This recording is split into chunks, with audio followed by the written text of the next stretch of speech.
Hello, everybody. Welcome to DEMONJESTERJ'S 5 questions to a mile maker. Right now, I have Brush4hire. How are you doing today? I'm doing great. Are you ready for the 5 questions? I am. Question 1. Who are you? And please tell us about yourself and your hobby. And also, do you have more than one hobby?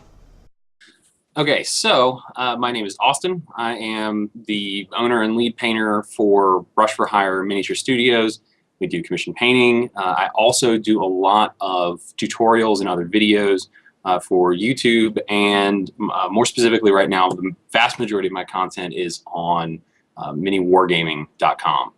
So I am any war game, absolutely any war game I've probably played or at least thought about playing. I have dozens and dozens of armies for probably just about as many different games, and I've just been painting for a very long time. Even before I was into wargaming, I painted miniatures for RPG games like Dungeons and Dragons or Shadowrun.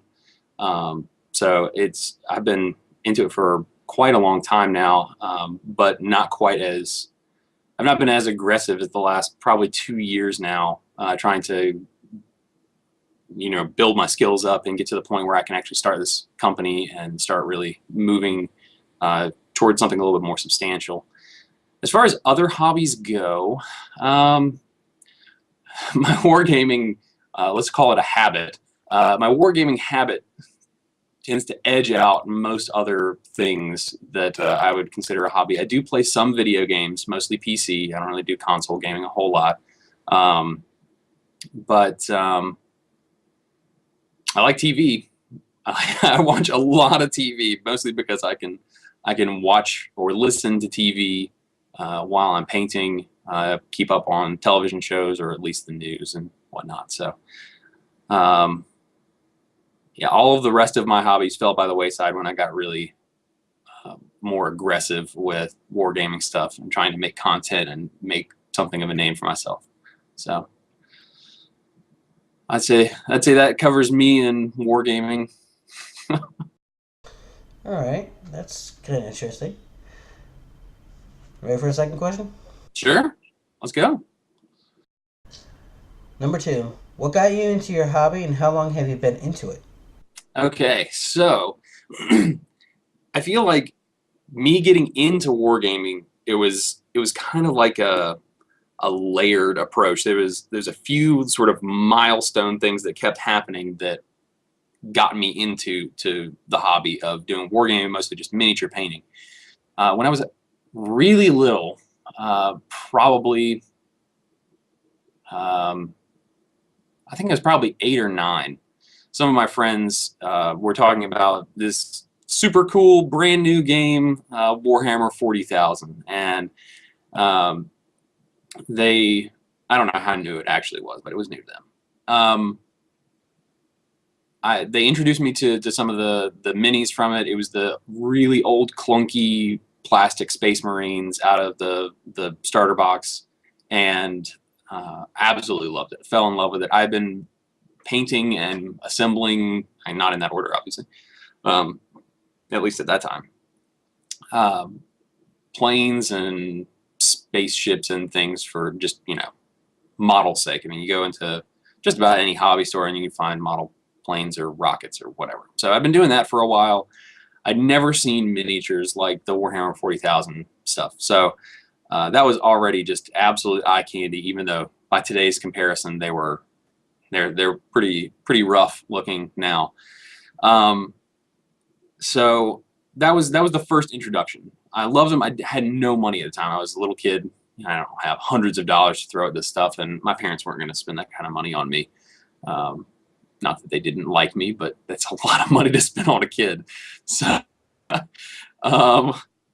the next thing that happened was I really got into D&D. So I got into D&D and Shadowrun and a couple other RPG systems, and there are minis that you can buy and and use for visual effect on the board. So I started collecting those with my nickel and dime allowance, and just building up a collection of pewter figures, and that was small enough that aunts and uncles would give those to me on Christmas and things. So I started painting those, started getting a little bit better, started making some scenic terrain. It was just awful stuff back then, like just horrible pieces that I made.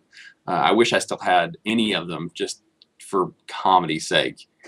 And then so I was doing that for a long time, painting minis, getting better, trying out some new techniques and products and things like that. And before I really started looking at the online wargame community, I mean, you could find pictures that people had done, but I wasn't really in tune with the community yet. I started working at the university I was attending, and one of my coworkers then, his name is Jeff, and if he's watching this, thanks, buddy, you really tipped the scales on this one for me. He said, hey, you paint miniatures for RPGs and stuff. Are you familiar with Warhammer 40K? And I said, yeah, I know about it tangentially. And so he's like, you know what? I've got a whole bunch of Dark Eldar stuff from the old, was it 3rd edition box set, I think? Do you remember? It was Dark Eldar and then Space Marines with the land speeder in the box set. He wanted to play Space Marine, so he just gave me all the Dark Eldar. I was like, all right, cool. So that was the tipping point where I just went all. That's a gift and a half. That's a good gift. Yeah, he had like two boxes, 2 starter boxes. So it was like 40 or 60 Dark Eldar warriors. So that was a serious feat to get all these things put together. And it was right about that time I realized that they had discontinued support for Dark Eldar. I was like, oh man, I assembled all these guys and started painting. And then I ended up, and I know that everyone, including you and Dave at Miniwargmaing, is going to cringe, but I said, okay, well, then I guess I just better start another army. So I went with Tau. So I love the battle suits. The battle suits were so cool and custom. I know the battle suits are cool, but I have one thing. Yeah. Why like small guys that only have long distance shooting, nothing close? Well, I don't know. I just that was always. I mean, they're great if you're going to keep them all at the back of the board and keep on blowing people up. But if you got a horde, like a bunch of orcs coming at you, yeah, you're gone. If you got Necrons coming at you, you're gone. Marines, you might have a chance. Unless like people like Dave, if you got Chaos Marines, then no, you have no chance. Yeah, I mean, against really fast-moving assault armies, you're just not going to stand a chance. But I will say, despite the fact that people like to complain that Tau are really outdated now, don't really work so well, and need an update badly, and I'll agree with that. But Owen over at Miniwargmaing, who does battle reports and uses Tau a lot for the 40K stuff, he's really stepped up his game, and he's actually, I think, single-handedly showing the community that, hey, look, Tower's still viable. You just have to know what not to take. He even did a video called What Not to Take in Tau. And basically it was anything that isn't crisis suits, fire warriors, and hammerheads. That is pretty much it. If you take those 4 things, you will do so much better. But anyway. What about the ones that face? Oh, the stealth suits? Yeah. I don't know if he actually touched on those. I think he said that they were viable, but they weren't in the core, like, must-take sort of option. Because I like seeing some people paint them. Like, they'll paint, like, the base and look like they're morphing into the base. Yeah. And I think that's the coolest thing ever. I have to say, for Tau, I have to admit, for a painting point of view, yeah, I would love to paint them. Yeah. They're great, nice lines, easy. And counting also, you have that anime feel. Yeah, yeah, and that was the thing that drew me to them. I was really huge in anime at the time. I was really. I'm sorry, I cut your thing. Oh, you're fine. You're fine. I was really into. What was I watching? I was watching Hellsing at the time, and. I just finished watching the last 2 episodes of the Hellsing Chronicles last night. Yeah, I haven't watched any of the new stuff, which I feel a little. It's not new. It's just what they did. They you know how they had the Chronicle, the last 8 Chronicle before they, I don't want to ruin it for anybody that hasn't seen the last one. What they did was they added extra scenes. Yeah. And they better English dubbed it. Okay. So they added him transforming into a certain thing. Yeah. Okay. I can't. You know what I'm talking about. I just can't explain it because I really don't want to ruin it for anybody else that saw the movie, has seen the Van Helsing. Yeah. Anime. I mean, when he transforms and you just see, it's when he says the one line that makes everybody.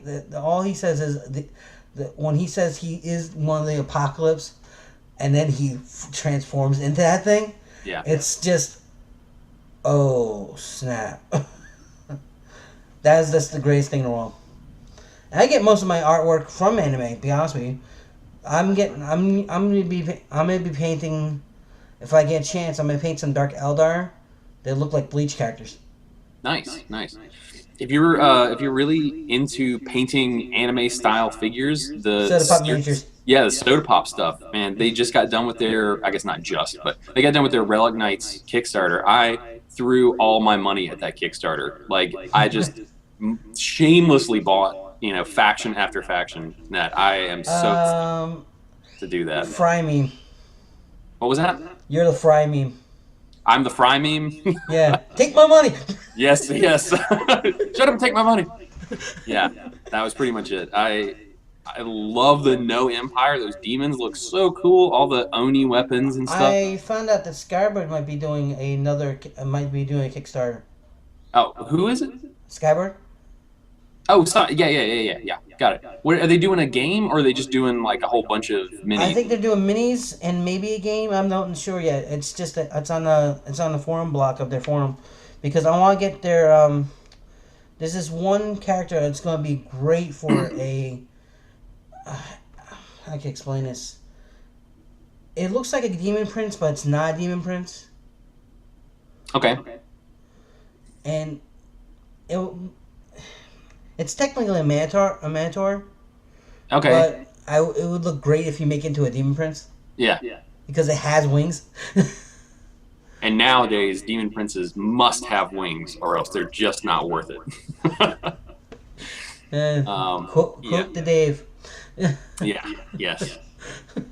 I'm actually getting ready to the call I got just before the interview from the Games Workshop store. I got to pop out there and buy a Demon Prince, actually, which he's going to be giving away in this upcoming week's show, and I'm going to paint it up, and it's just going to ship out of here. So that'll be pretty cool. I guess I'm going to have to try again on that show. Yeah.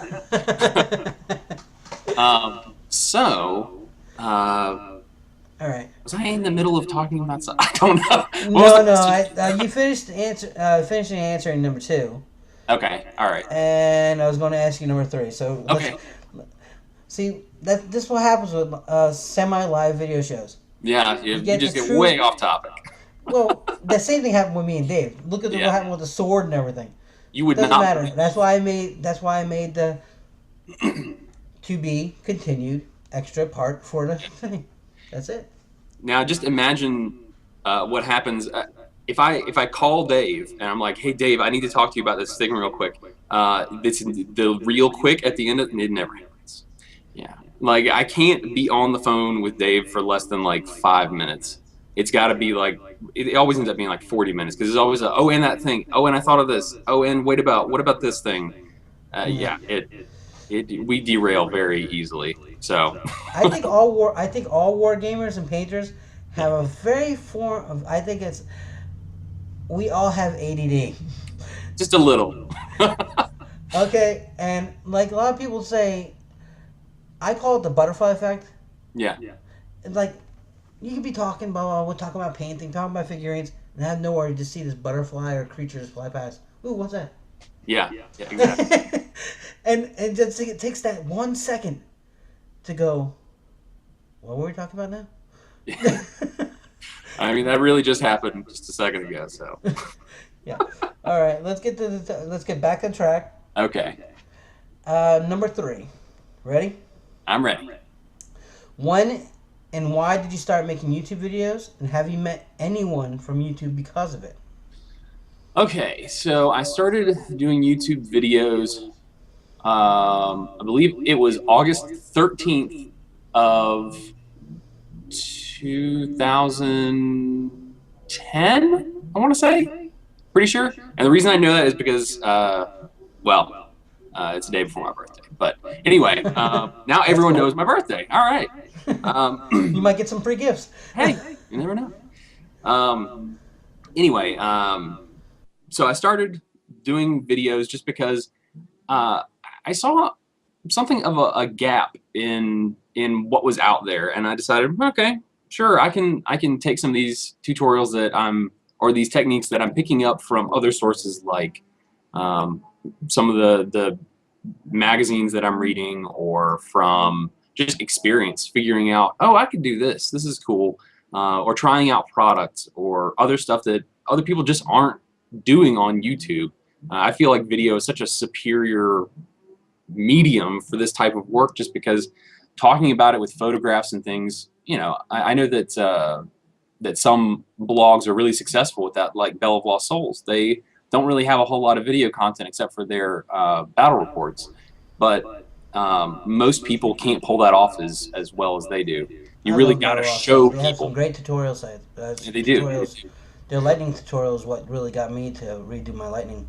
Yeah, I'm actually getting ready to shoot part of a tutorial this morning. I'm doing the Cinch sorcerer for chaos. I'm gonna do some lightning stuff on his armor. But anyway, back to the butterfly. Yeah, I felt like video was such a big I guess boon to trying to explain things to people. You get to see the movement. You don't have to explain as much. It's like sitting there right with them while they're doing it, and you can pause it and rewind and watch it as many times as you want to.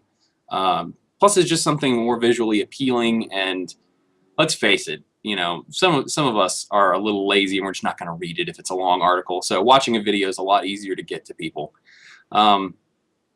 And with a background in video, I have a bachelor's degree in film and video production. I figured might as well put this to use somehow. So I just started doing it with the cheap camera I had on hand, and at this point, I've just got I think I've got like 6 or 7 cameras now, just for different stuff I've accumulated over a couple of years.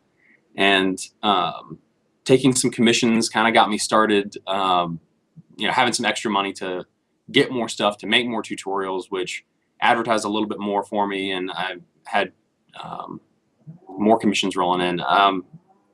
Right now I'm having a hard time keeping up with them, so I've actually put out the word that I'm looking to hire some painters for some local work, and it's really sort of progressing from there. And I got to say, the biggest thing that helped me out was definitely the guys at Miniwargmaing.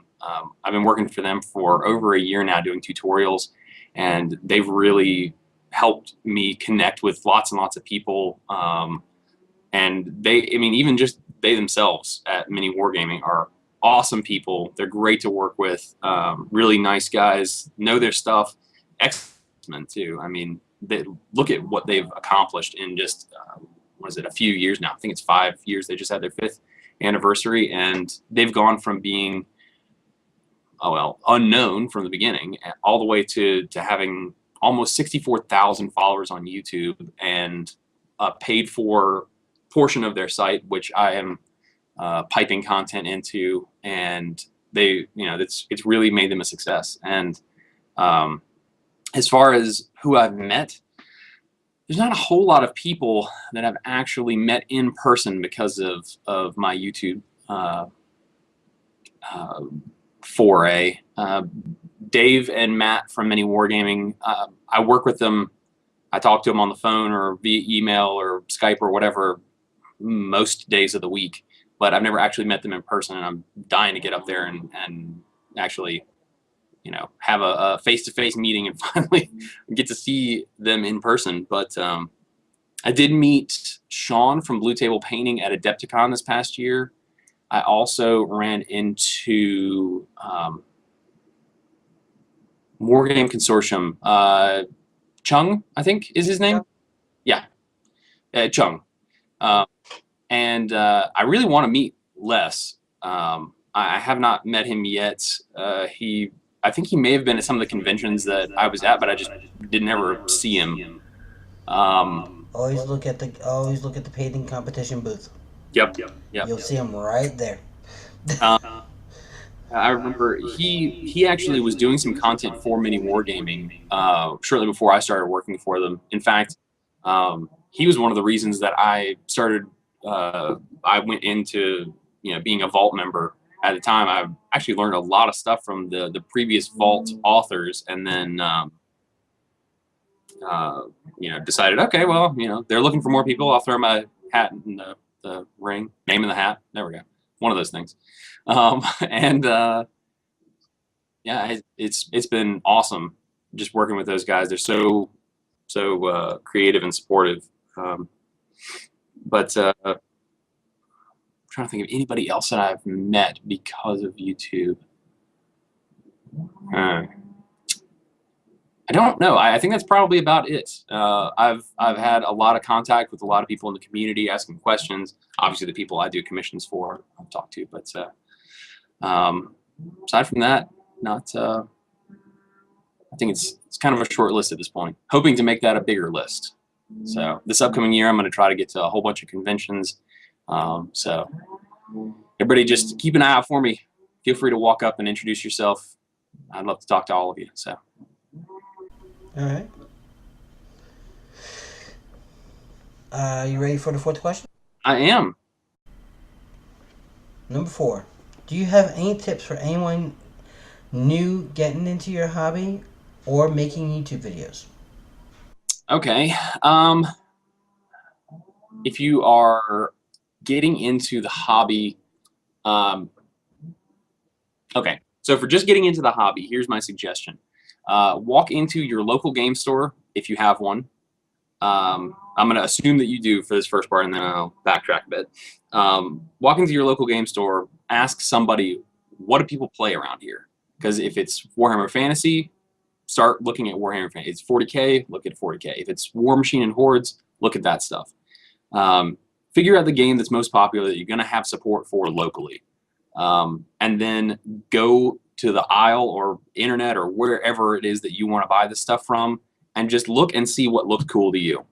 Don't start looking at the rules yet. Just find cool looking miniatures, because let's face it, if they're not cool looking, you're not going to stick with it for that long.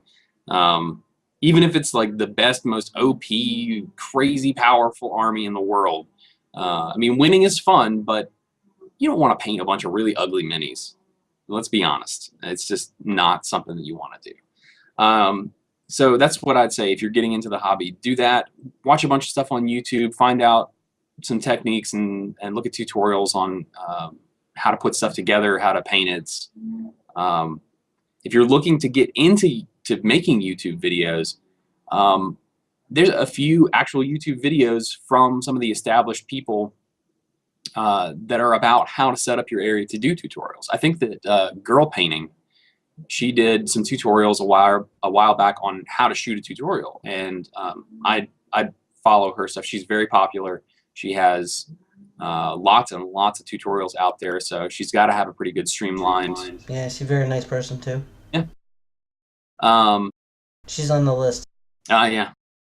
She was on for the last question, which I won't jump to quite yet. She was on my list of people to suggest. But so if you're wanting to do YouTube videos, first technically figure out how you're going to do them. Whether it's going to be recording to your computer with a webcam or buying a camera, which isn't that expensive these days. I don't have any of them like within of me at the moment, but you can get small camcorders for the one that you've got there is it's a Fuji. That type of, you can also get HD camcorders from Canon and stuff now. That you can get refurbished ones for $160, $170. This is an HD Fuji camera, and it costs $96. Perfect. And that's from Best Buy. Yeah. When you're looking for cameras, though, I would definitely recommend anybody looking for what to buy. Look at reviews online and specifically look at the macro. Like, see how close you can get, how detailed it'll get, how close it'll focus. And if you have the opportunity, go to a Best Buy or something and just go check it out. Take a mini in your pocket and then like walk up to one of the display models and see how it works. I mean, see how deep you can get it. See if you've got a lot of like motion lag, if it's choppy when you move. But yeah, just research your technology before you invest a lot of money in it, and know that there are a lot of people out there doing it, and it's really not an expensive thing to do. So ask questions. Find the people who. I mean, I can't think of any of the big wargaming personalities out there that are unapproachable. I mean, you don't get to be as big as mini wargaming if you're aloof and inaccessible. I mean, I try with all of my videos to answer questions, to invite people to ask them. I just want to be as open as I can be, and I know that Matt and Dave and everybody else there, Dan, Owen, Chris, everybody just wants to talk about this stuff. We're really excited about it. We're not trying to be a closed book. So it's just ask lots of questions. And they're probably questions that 1,000 other people have asked. So you can, even if you're too afraid to ask it because you think it sounds silly, just look and see other people are asking it. They probably have. There's probably an answer out there already. So yeah, find a pretty army, do your research. That's the two things that I would suggest. For getting into it, find minis you like, because if you don't think that they're attractive, then you're just not going to stay in love that long. That goes for more than just wargaming. And yeah, just look around, see what other people are doing, and find a way to improve on it. Set yourself apart, do something above and beyond what you think everybody else is doing, and just try to better yourself a little bit each day, and you'll get noticed. Is that the end of the number 4? Yeah. Okay. You ready for the last one? Guess so. Number 5. Who do you think I should ask these 5 questions to next, and why?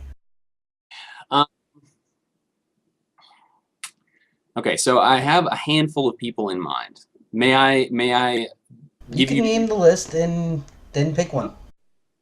Okay. Well, one of them we've already mentioned. I think girl painting is an awesome candidate for this. Just she's made so many videos. She's really knowledgeable. She's got great painting skills. I would hit the German factor in a heartbeat. German factor, and she's a girl. That is awesome to find. There's just not that many girls into wargaming, in my experience. I don't know. You can contest. I've interviewed the real mithril female. I've Okay. I think I found the 3, like I call them the three wise women of wargaming. There's girl painting, real mithril, and I can't remember something Berry. Chung is the one who just introduced her. Something Berry. I can't remember her name. I may get trolled for this one. I know it. I'm sorry, guys. I can't remember the last girl's name, but I call them the trifecta of 3 women for wargaming. So yeah, I mean, anything that we can do to say, hey, girls, this is not a guys only club. Please, we know that you've got skills out there. Come show us your artwork. The better. But let's see. Another person that I'd really like to see, and part of me is just curiosity because I don't think he's ever shown his face on camera. I'd like to see if we can coax him out of the, behind the curtain, is Warboss Tay. He does videos on YouTube. He cranks them out super fast. He's always got something new coming out. He's always got stuff in my YouTube feed. So is that I'd say Chung from Wargame Consortium be an excellent candidate, and he's actually getting ready to. This is a little hook thing. He's getting ready to do a live show for Mini Wargaming as well. So I think that he's looking for more outlets to talk about stuff. So I think he's all about some airbrushes too, and I am right there with him. I love doing airbrush stuff. It's fast. It looks awesome, and you can get all kinds of effects you just can't do with a normal paintbrush. So that's my short list. I'll spare you the gruesome details of the full list because I know that the big names will flip to the top. So anyway, that's it for me.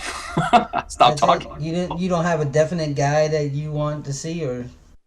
I really want to see Warboss Tay. Warboss Tay? Okay. I'll try to get Warboss Tay because that's how it works. I do the interview and I get the guy next to the person you want the most. Okay. That way it's easier. Well, it's not usually easier because I have to get some other people. I'm gonna try to get the other guys. All right. Because the more the merrier. The more videos out, the more people get to know you guys, and the more you guys are known for what you do. Because no one knows who you are. Why are you doing this? They just know your artwork. Yeah. And I figured I'd make this little outlet for the world to see who the true person behind the brush or the true person behind the airbrush is, you know? Because you use both, right? I gotta say, I want to thank you too, because I saw the first couple of your videos as they were coming out. Some of the guys that you interviewed linked to the video in their feed, and I saw you there. I think I'd seen 4 of them. I had not seen Dave's yet, and then I got your email before I saw his, and I was like, oh, I wonder who he's gonna do next. You should have seen how Dave said it to you. He was like this. I'm like, what'd you say? I'm sorry. He really turned around and said your name. I'm like, I had to question him 3 times. And Dave's a great guy. And like everybody warned me, they said that he's a character, he's a card, and he has lots of energy. That he does. I in my head, I have a child that has ADD. I can handle that. No. Well, you can't put the leash on Dave. I couldn't even put a leash on him. He caught me off guard. He will do that. Oh, he showed me this mini that looked like him. I thought it was Ash Ketchum, if you noticed something, because it looked just like Ash Ketchum. And I was like, isn't that Ash Ketchum? And he's like, no, it looks like me. Oh, yeah, that is you. And he was like, wow. So, all right. That's the show. Thank you for coming, being on my show. You're very welcome. And is there anything else you would like to say? Websites or anything?